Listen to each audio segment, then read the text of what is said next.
Abra sua Bíblia, Atos capítulo 9, verso 1. Atos dos Apóstolos, capítulo 9, verso 1. Vamos ler aí até o verso 19. Estamos retomando a nossa série de Atos dos Apóstolos. Muito conveniente para esse período pós-pascal, que a ênfase do calendário cristão é a missão da igreja, véspera de Pentecostes. E nós vamos trabalhar 12 temas durante esse período dentro de Atos, vamos retomar essa série.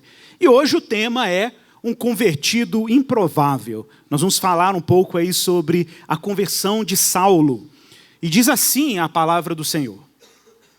Saulo, respirando ainda ameaças e morte contra os discípulos do Senhor, dirigiu-se ao sumo sacerdote e lhe pediu cartas para as sinagogas de Damasco, a fim de que, caso achasse alguns que eram do caminho, assim homens como mulheres, os levasse presos para Jerusalém.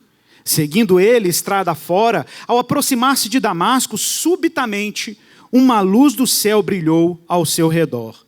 E caindo por terra, ouviu uma voz que lhe dizia: Saulo, Saulo, por que me persegues?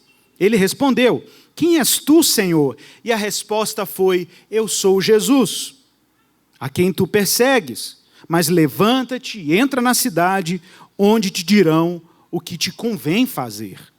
E os seus companheiros de viagem pararam emudecidos, ouvindo a voz, não vendo contudo ninguém. Então se levantou Saulo da terra e, abrindo os olhos, nada podia ver. E guiando-o pela mão, levaram-no para Damasco. Esteve 3 dias sem ver, durante os quais nada comeu e nem bebeu. Ora, havia em Damasco um discípulo chamado Ananias. Disse-lhe o Senhor numa visão: Ananias. Ao que ele respondeu: Eis-me aqui, Senhor. Então o Senhor lhe ordenou: Dispõe-te e vai à rua que se chama Direita, e na casa de Judas procura Saulo, apelidado de Tarso, pois ele está orando. E viu entrar um homem chamado Ananias e impôs-lhe as mãos para que recuperasse a vista. Ananias, porém, respondeu: Senhor, de muitos tenho ouvido a respeito desse homem. Quantos males ele tem feito aos teus santos em Jerusalém? E para aqui trouxe a autorização dos principais sacerdotes para prender a todos os que invocam o teu nome. Mas o Senhor lhe disse: Vai, porque este é para mim um instrumento escolhido para levar o meu nome perante os gentios e reis, bem como perante os filhos de Israel. Pois eu lhe mostrarei quanto lhe importa sofrer pelo meu nome. Então Ananias foi e, entrando na casa, impôs sobre ele as mãos, dizendo: Saulo, irmão, o Senhor me enviou, a saber, o próprio Cristo Jesus, que te apareceu no caminho por onde vinhas, para que recuperes a vista e fiques cheios do Espírito Santo. Imediatamente lhe caíram dos olhos como umas escamas, e ele tornou a ver. A seguir, levantou-se e foi batizado. E depois de ter se alimentado, sentiu-se fortalecido. Então, permaneceu em Damasco alguns dias com os discípulos. Senhor, guia-nos na tua palavra. Precisamos da tua ajuda, Senhor. O Senhor sabe da resistência do nosso coração em ouvir a tua boa nova. O Senhor sabe também que nós podemos, como homens, ser pedra de tropeço, empecilho para a tua palavra. Então que o Senhor, nesse momento, faça uso de pessoas fracas como nós, tanto aquele que prega, como aquele que escuta a palavra, que o teu Espírito torne o nosso coração fértil, propenso, fecundo, para receber a palavra de Deus, e que a tua palavra seja frutífera em nossos corações. Instrui o teu povo, anima a tua igreja, move a tua igreja na história da missão de Deus, para que tu sejas honrado sobre todas as coisas, para que Cristo seja exaltado como nosso maior bem. É a oração que fazemos nele, em nome de Jesus. Amém. Irmãos, quem acompanhou a série de Atos, recomendo para quem não acompanhou que reveja os vídeos, estão todos aí na internet, no canal da igreja. nós enfatizávamos bastante naquele período do cristianismo chamado pré-paulino, ou antes de Paulo, né? Esse cristianismo de Pedro, dos apóstolos, um cristianismo ainda concentrado entre os judeus, muito concentrado entre os israelitas e na região da Judéia. E vimos como era fundamental que o testemunho de Jesus, uma palavra que nós falamos muito aqui na série de Atos, que o testemunho do Cristo ressuscitado chegasse a todos os lugares de Israel, diante do santuário, no sinédrio, que Deus fosse testemunhado e que Cristo fosse anunciado como aquele que ressuscitou. Essa era uma mensagem realmente radical. Os sacerdotes estavam completamente desnorteados. Afinal de contas, para eles, Jesus era um problema resolvido. Jesus tinha sido sacrificado, crucificado, penalizado.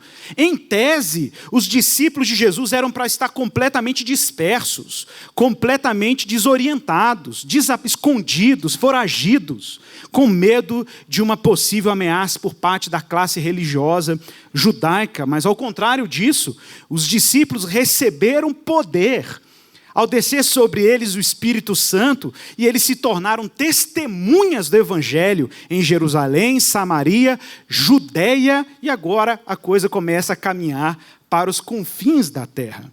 Veja que interessante, porque em Atos, capítulo 8, do verso 1 ao verso 4, mas na verdade até antes, no final do capítulo 7, foi a última mensagem dessa série, a penúltima, nós falávamos sobre como Filipe encontrou um etíope, vocês lembram disso? Um etíope era um homem da África, né? E era um judeu negro da África, peregrinando em Israel, e aí, de repente, Filipe prega para ele o Evangelho, e ele volta para a África cristão. Já era uma evidência de que Deus queria levar o Evangelho, a boa nova da obra de Jesus, até os confins da terra. E não somente isso, parece que existe um movimento histórico de Deus, um movimento providencial de Deus, querendo empurrar a sua igreja para além da Judéia, para além de Jerusalém. Lembrando que a igreja estava ainda muito concentrada nessa região. E, de fato, uma das coisas que Deus usou para a dispersão da sua igreja foi a perseguição. Essa igreja começou a ser intensamente perseguida pela classe religiosa judaica. No capítulo 8 de Atos, do verso 1 ao verso 4, o próprio Saulo, que eu vou explicar quem é esse jovem chamado Saulo, consentia na morte de Estevão, que foi um mártir, o primeiro mártir da igreja, que foi apedrejado, né, violentado depois de fazer uma excelente pregação, mas foi uma pregação insuportável aos ouvidos judaicos. Parecia que ele estava falando contra o templo sagrado, e aquilo se tornou insuportável para eles. E diz o texto, em Atos 8, que naquele mesmo dia se levantou grande perseguição contra a igreja em Jerusalém. E todos, exceto os apóstolos, foram dispersos pelas regiões da Judéia e Samaria. Observe que essa dispersão ela foi providencial. Deus já havia dito que ele queria que o evangelho chegasse à Judéia, a Samaria e até os confins da terra. E era exatamente o que estava acontecendo aqui. Mas, como uma outra evidência de que Deus quer levar o evangelho para além das fronteiras de Israel, observe que a gente tem uma sequência meio lógica. No capítulo 7 tem o etíope africano.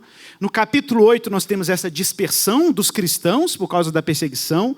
No capítulo 9 nós temos a conversão de Saulo, que é um vaso escolhido por Deus para que o evangelho fosse levado aos gentios, às nações.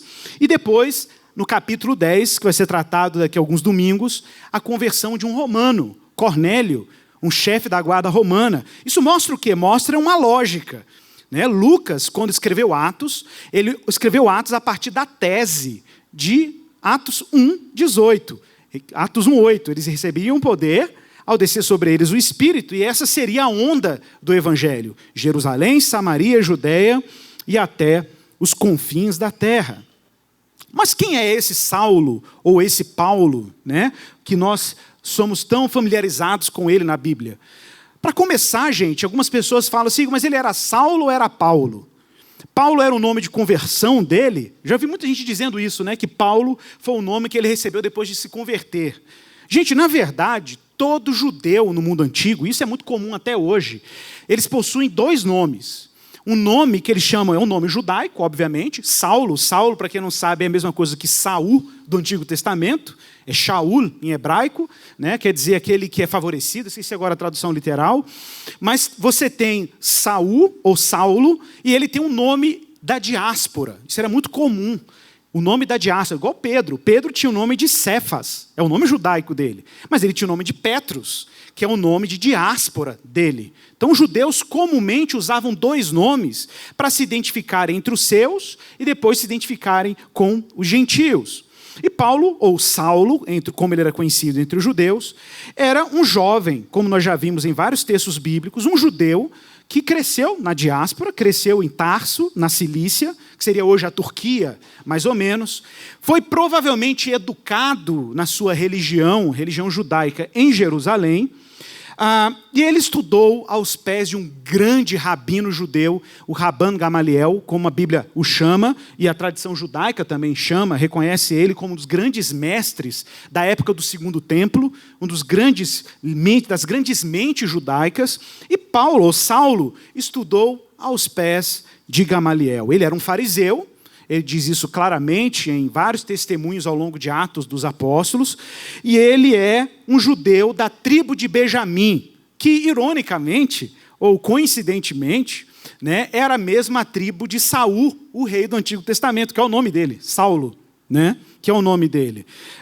Ele tinha acesso, como a gente vai lendo a Atos, a gente percebe isso, que ele tinha um bom acesso ao Sinédrio, que era o tribunal judaico religioso em Jerusalém, e tinha acesso ao templo, ao sumo sacerdote, e possuía, ao mesmo tempo, cidadania romana. Então, Paulo era um homem muito gabaritado, um homem letrado, informado na lei judaica, conhecedor da Bíblia hebraica, ok? Conhecedor da Bíblia hebraica, e tinha acesso ao que havia de melhor em educação religiosa no contexto da cultura dele. Lembrando, eu já falei isso aqui, que Paulo não estudou com Gamaliel simplesmente porque ele, tinha dinheiro e a mamãe dele pagou a mensalidade. Não é isso. Para você estudar aos pés de um mestre como Gamaliel, pessoal, você tinha que exceder em capacidade teológica, em capacidade legal, em raciocínio lógico, em familiaridade com a arte de interpretar o texto sagrado, todos os seus mestres. Todos. Então você ia para uma escola, era chamada de casa da interpretação, Beit Midrash, e aí você tinha que superar aquele mestre, o mestre te mandava para um outro mestre melhor do que ele. E assim você ia sendo progredido até você chegar, se você fosse bom o suficiente para isso, ao topo do mundo religioso, que era Gamaliel naquela ocasião. Então Paulo, para estudar com Gamaliel, gente, significava que ele era um jovem extremamente capaz, extremamente competente dentro do contexto religioso que ele estava inserido. Olha, interessante porque o próprio Paulo diz isso depois da conversão dele. Abra sua Bíblia aí, Gálatas, capítulo 1, verso 13.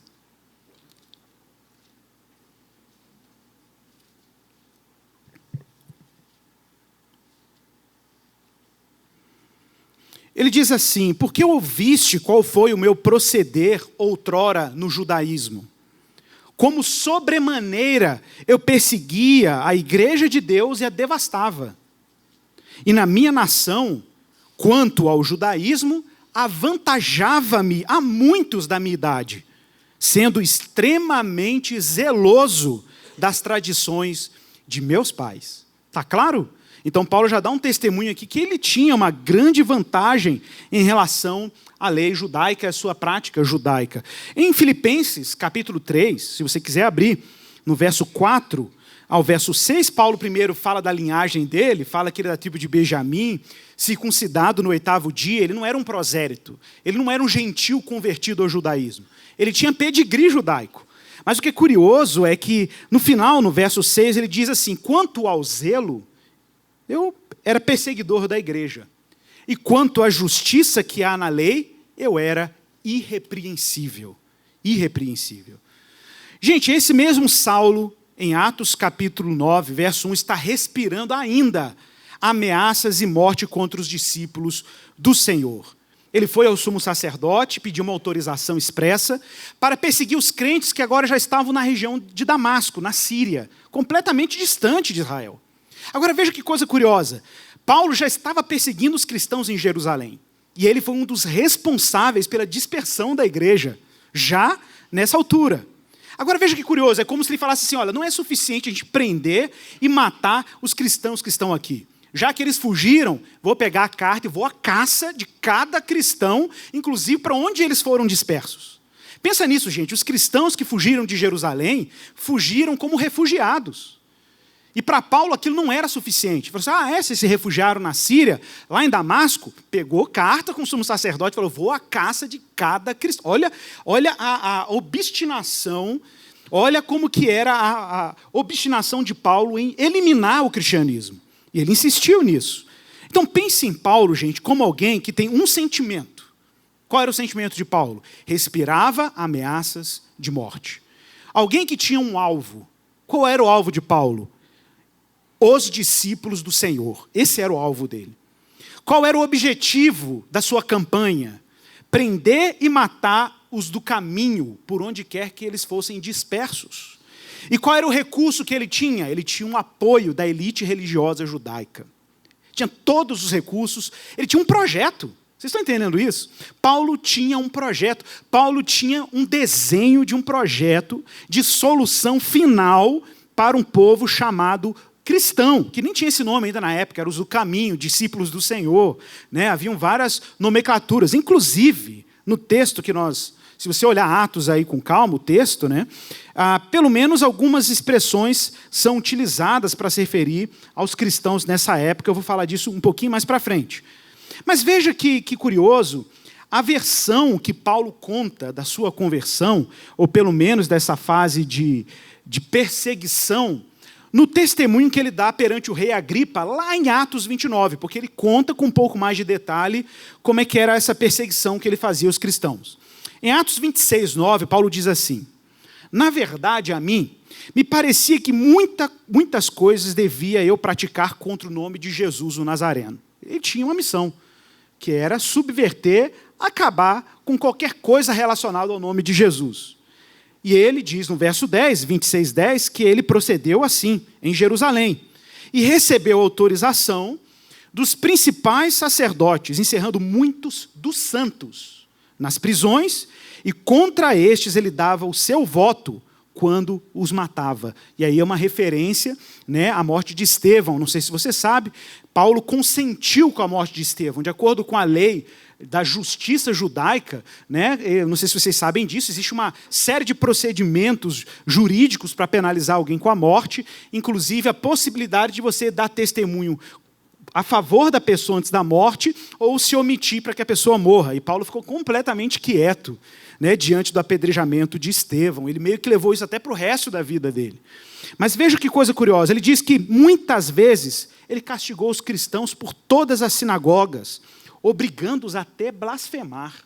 Pesado, pesado. Imagina, ele forçava os perseguidos a declarar blasfêmias contra Deus, negar Jesus, e demasiadamente enfurecido contra eles. Gente, Paulo não estava nervoso, ele estava enfurecido contra os cristãos. Olha que coisa mais forte, mais densa, né?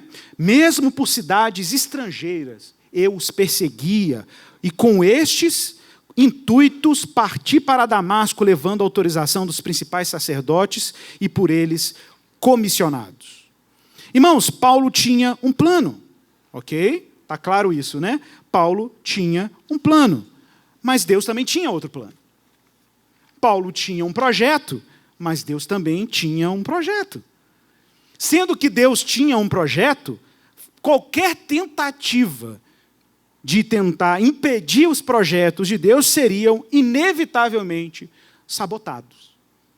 Deus está prestes a sabotar o projeto de sucesso religioso de Paulo. Veja se não é isso que acontece aí no verso 3, Atos 9, 3. Seguindo ele estrada fora, ao aproximar-se já de Damasco, gente, a distância era grande.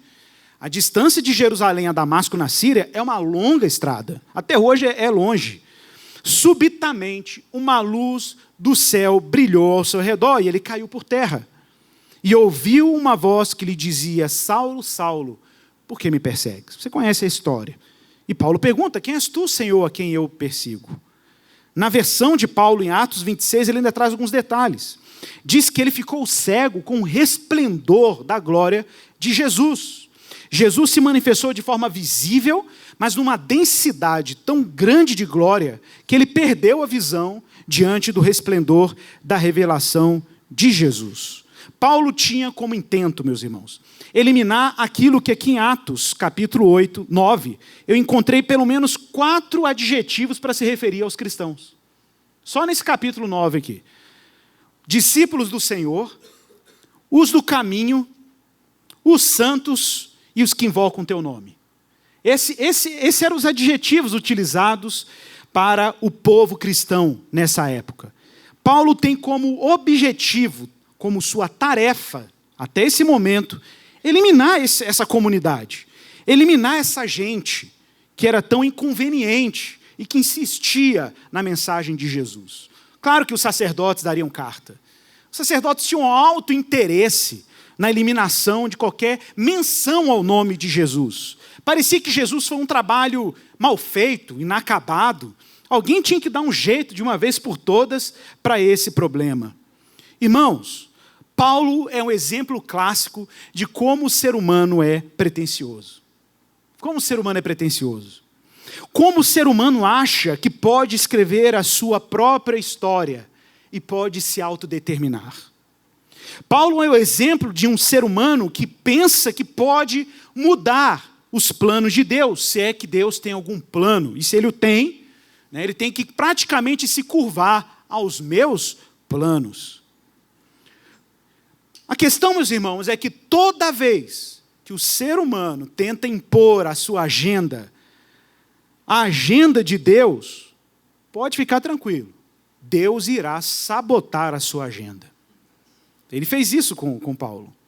Ele sabotou a agenda e o projeto de Paulo. Deus sabotou os planos de Deus e foi até além. Não apenas sabotou, como Deus sequestrou Paulo para os seus planos. O que torna tudo ainda muito mais impressionante. Porque uma coisa era Deus impedir, ok? Uma coisa era Deus, por exemplo, fazer como ele fez com Herodes, que o feriu lá com vermes. Vamos eliminar logo esse cara que está atrapalhando a obra.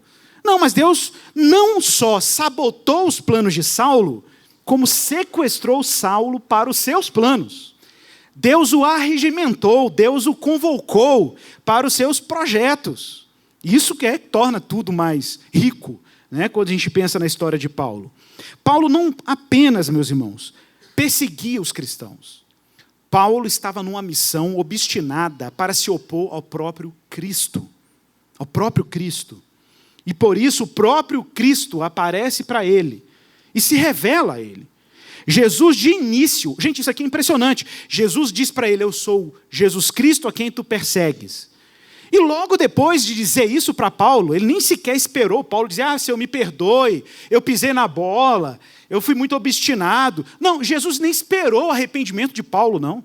Jesus já partiu do pressuposto que Paulo era dele. Não tinha nem discussão.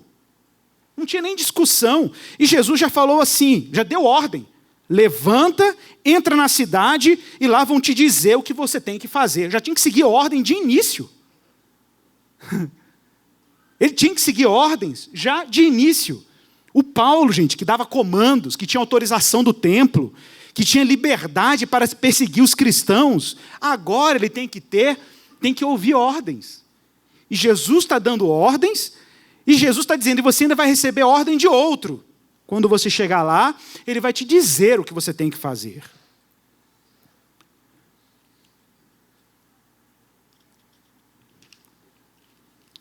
Mas o que eu acho curioso, principalmente no verso 7 em diante, é que depois de ouvir aquela voz, isso é muito comum na tradição judaica, eles chamam de bat kol. Bat kol em hebraico é a voz do céu. Isso aparece na tradição, aparece no batismo de Jesus, quando ouviu uma voz do céu, dizendo, eis o meu filho amado em quem me comprazo, na transfiguração do monte, né? E agora aparece aqui no evento de Paulo, a bat kol, a voz divina, né? A voz celestial. Obrigado, João. E agora essa voz do céu está se revelando a Paulo e dizendo que ele é Jesus. Mas Paulo ficou cego.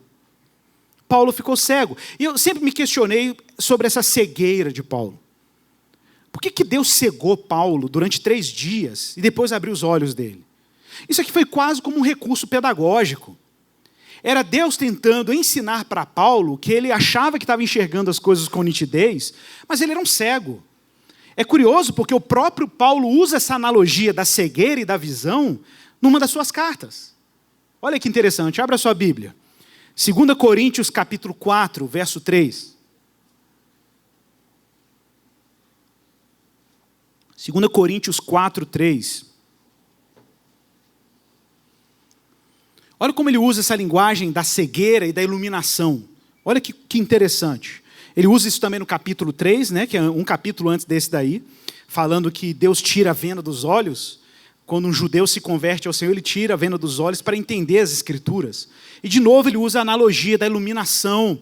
Ele usa a analogia da abertura dos olhos para perceber quem Deus é. Mas Deus também cega pessoas. Deus usa o príncipe deste século para cegar o entendimento das pessoas, por razões misteriosas que compete a Deus. Mas veja que interessante, 2 Coríntios 4, 3. Mas se o nosso evangelho ainda está encoberto, é para os que se perdem que ele está encoberto, nos quais o Deus deste século cegou o entendimento dos incrédulos, para que lhes não resplandeça, como foi com Paulo no caminho de Damasco, a luz do evangelho da glória de Cristo, o qual é a imagem de Deus. Porque não nos pregamos a nós mesmos, mas a Cristo Jesus nosso Senhor, e a nós mesmos como vossos servos, por amor de Jesus. Olha que interessante o verso 6. Porque Deus que disse, das trevas resplandecerá a luz. Ele mesmo resplandeceu em nosso coração para a iluminação do conhecimento da glória de Deus na face de Cristo.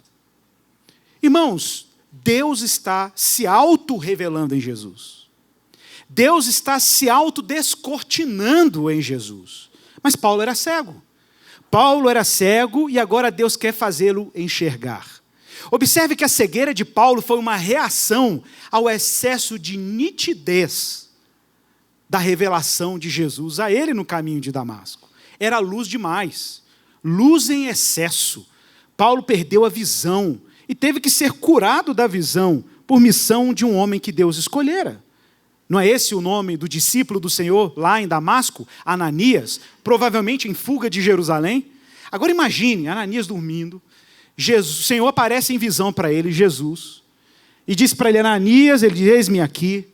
E o Senhor, quase um Google divino, o Google Street divino, fala assim, ó, faz o seguinte, levanta, vai para a rua chamada direita, procura um homem chamado Judas. Você já parou para pensar nisso, meus irmãos? Tipo assim, irmão, levanta aí, vá na casa do irmão Pedro, que está na rua esquerda, número 17, toca a campainha do lado direito, a casa dos fundos. É isso que Deus está dizendo. É isso que Deus está dizendo. Estava tudo desenhado, estava tudo planejado. Chegando lá, você vai procurar, pode ficar tranquilo que vai ter um homem chamado Saulo de Tarso lá, você pode bater na porta lá e ora por ele, e ele está orando lá, ele está cego. Você precisa orar por ele. Ananias fica preocupado. Peraí. É o mesmo Saulo que eu estou ouvindo, que eu conheço? O Saulo de Tarso? Eu estou aqui em Damasco, porque eu fugi das perseguições dele em Jerusalém. E agora o Senhor está me mandando ir lá, procurar esse homem para orar por ele? E o Senhor fala assim para ele, verso 15, vai, porque este é para mim um instrumento escolhido, para levar o meu nome perante os gentios, os reis, bem como perante os filhos de Israel.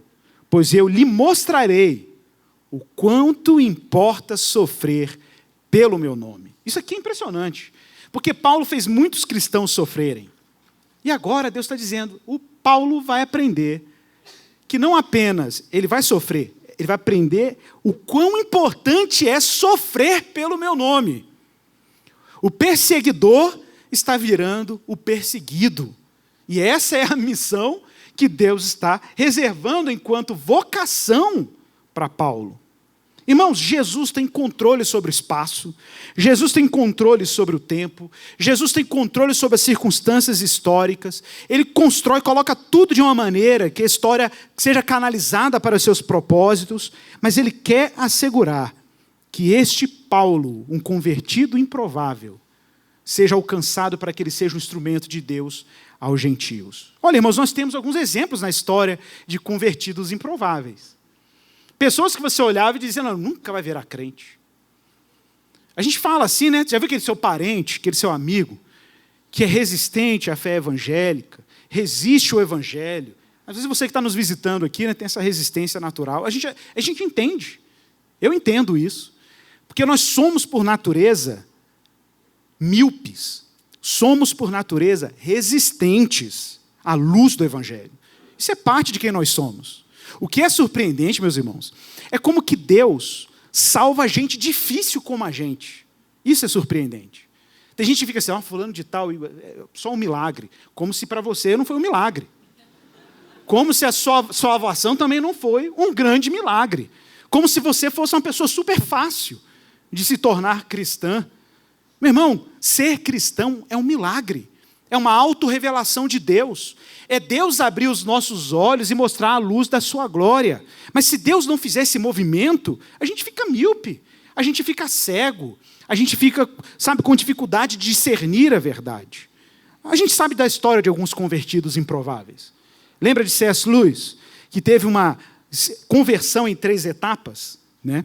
E ele diz, no livro dele, Milagres, que ele diz assim, eu nunca tive a experiência de procurar a Deus. Olha que interessante. Eu nunca tive a experiência de procurar a Deus. Foi exatamente o contrário. Ele foi o caçador e eu fui a caça. Está entendendo? Como Paulo. Paulo estava em caça dos cristãos, mas o que ele não percebia é que Deus estava em caça dele. Paulo estava à caça da comunidade cristã, para eliminar a igreja de Jesus. Mas Jesus estava numa missão para caçar Paulo. Tem história também muito interessante de um convertido improvável, um rabino russo chamado Joseph Rabinovitz. Ele era um judeu ortodoxo, resistente naturalmente ao evangelho. A tradição judaica desenvolveu uma resistência histórica ao cristianismo por várias razões. E ele morava em Kishinev, na Rússia.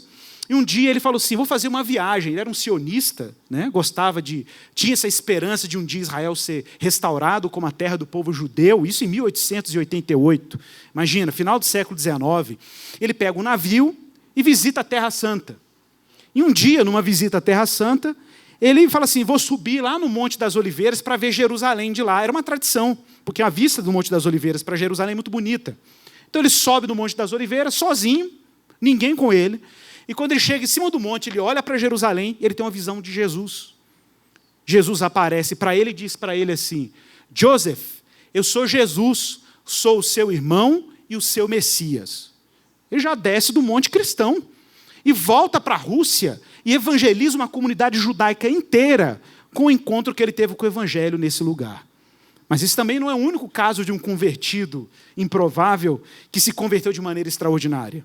Não sei quantos de vocês já ouviram falar de um hindu chamado Sadhu Singh. A história dele é muito interessante, porque ele teve uma experiência de conversão muito parecida com a de Paulo, só que no contexto hindu. No contexto hindu, ele morava no norte da Índia, era um hinduísta assim, super dedicado, ele sabia os escritos, como é que chama? Bhagavad Gita, né? Que é a obra do Krishna. Então imagina, era uma obra inteira decorada, ele sabia trechos do Alcorão, mesmo não sendo muçulmano. E ele tinha uma prática horrorosa, ele adorava pegar a Bíblia dos cristãos, os missionários na Índia, e queimar a Bíblia, rasgar a Bíblia em praça pública. Ele odiava os cristãos. E uma vez, ele teve uma angústia muito grande, muito grande. Ele fez uma oração na casa dele e disse, Senhor, se Deus existe mesmo, olha a oração dele, se você existe mesmo, que você apareça para mim agora e se revele agora, do contrário, eu vou me lançar diante de um trem hoje. Foi a oração que ele fez. E agora eu vou descrever a experiência que ele teve, palavras dele, palavras do Sadhu Singh. Então, eu vi a forma do Senhor Jesus Cristo. Ele tinha uma aparência de glória e amor. Se ele fosse alguma encarnação hindu, eu teria me prostrado perante ele, mas ele era o Senhor Jesus Cristo, que eu tinha insultado poucos dias atrás. Eu sabia que uma visão como esta não poderia vir da minha própria imaginação. Ouvi uma voz me dizendo em língua hindustani. Hindustani é a língua hindu do norte. Engraçado porque a conversão de Paulo, Jesus falou para ele em língua hebraica, na narrativa para o rei Agripa, em Atos 26. E para esse hindu, o Jesus falou na língua dele. Até quando você me perseguirá? A mesma frase de Paulo. Até quando você me perseguirá? Vim para te salvar. Você orou para saber o caminho certo. Por que você não segue? Então, me veio um pensamento.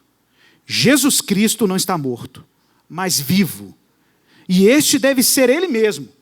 Então, caí aos seus pés e senti esta paz maravilhosa que eu não poderia encontrar em nenhum outro lugar. Esta era a alegria que eu procurava. Quando me levantei, apesar desta visão ter desaparecido, a paz e a alegria que eu sentira permaneceria comigo desde então.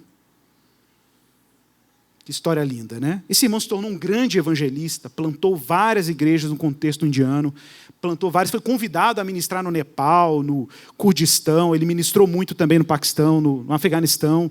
Ele teve uma missão extraordinária na Ásia, né? Depois desse chamado. Mas vejam, convertidos improváveis.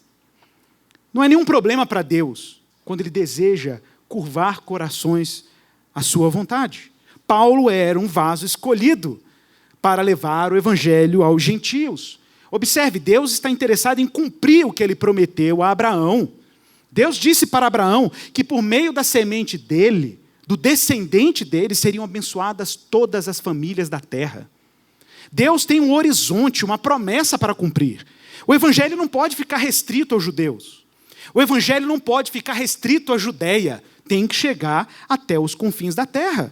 Bom, era bem isso que estava dito aqui na promessa. Ele será um instrumento para levar o meu nome perante os gentios, os reis e os israelitas. Em Gálatas, capítulo 3, verso 8, Paulo diz assim: tendo a Escritura previsto que Deus justificaria pela fé os gentios, ou seja, os não-judeus, os pagãos, pré-anunciou o evangelho a Abraão, dizendo: em ti serão abençoadas todas as famílias da terra.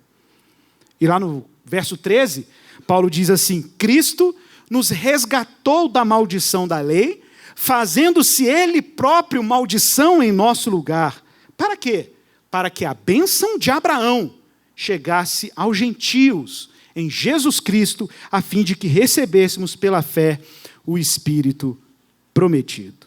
Caminhando para o final. Que cena maravilhosa é essa quando o nosso irmão Ananias, estende a mão a Paulo e ora por ele. Olha aí no verso 17, que coisa impressionante.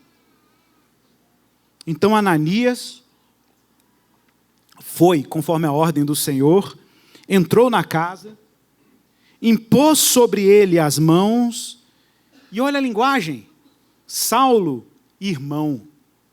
Como assim? Como assim? Saulo, irmão. Isso é impressionante. Ô, gente, um dia atrás o homem estava com a carta do sacerdote na mão para levar agora esses que são seus irmãos, aprisionados, cativos.